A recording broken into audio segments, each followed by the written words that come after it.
Hello and welcome to another ThoughtLeaders platform update.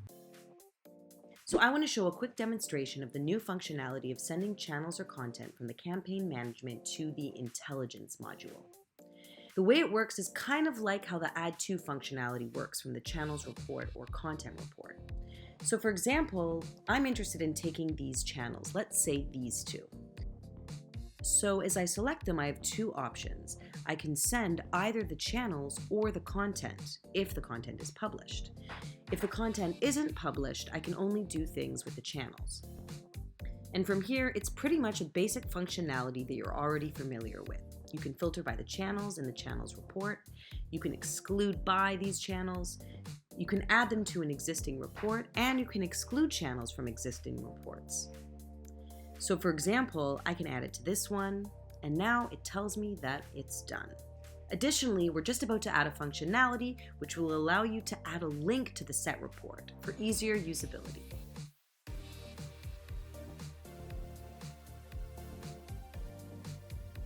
Here, I want to present the new columns that we've added to the platform. Let's start with the new channel columns.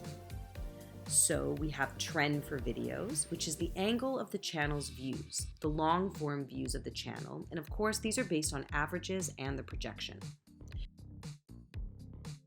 So the trend, as long as it's positive, we know that it's going up. Here, 90 degrees is the maximum and minus 90 degrees is the minimum. And we have that metric for shorts as well.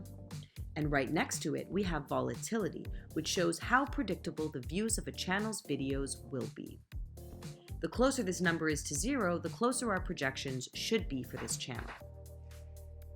And again, we have this for long form and for shorts. Additionally, we have the number of posts per 90 days for long form, the posts per 90 days in shorts, and deleted content. For example, this channel has deleted 5 videos. We also have the amount of subscribers over the last 28 days and the channel total views. This number is not affected by the date range. It's the number that appears on the channel's About page. So that's it for channels, and now let's check out content.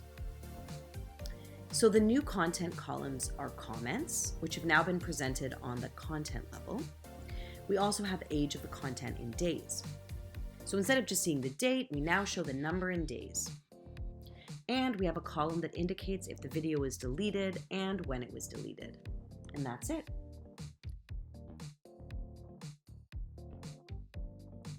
So I want to show you how we've improved the add to functionality in all of our intelligence tables. So I start selecting, as usual, channels report, so I can do some things with these channels. And as you can see, the filter and exclude channels now have a new button beside them. So if I click on one of these buttons, it's the old functionality that opens it in a new tab filtered by the channels. But now we can do it in the same view where I am currently in the platform.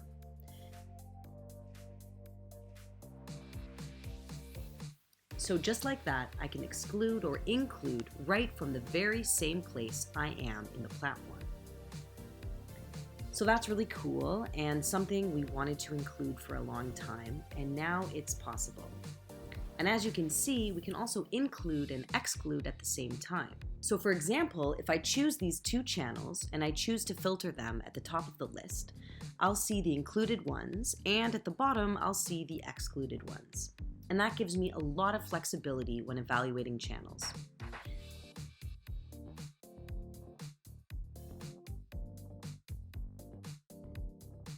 This next update explains how we moved some things around for publishers or creators. Now they can access their payment method, invoices, and payment history right from the campaign management submenu. So that's all way more visible now and should make life easier for our creators.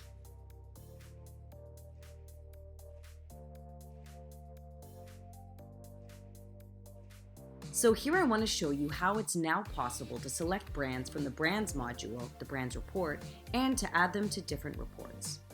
So up until now, it was only possible to do this on content and channels. And now, for example, I can take a channel like Minecraft, select it. I can add it to an existing report. For example, I can add it to competitor analysis, which is a channels report, not a brands report. I click on it and now it's there. So we hope that you'll find this new feature super useful. This really goes hand in hand with all of our new flows and reports. So now we have this feature for brands.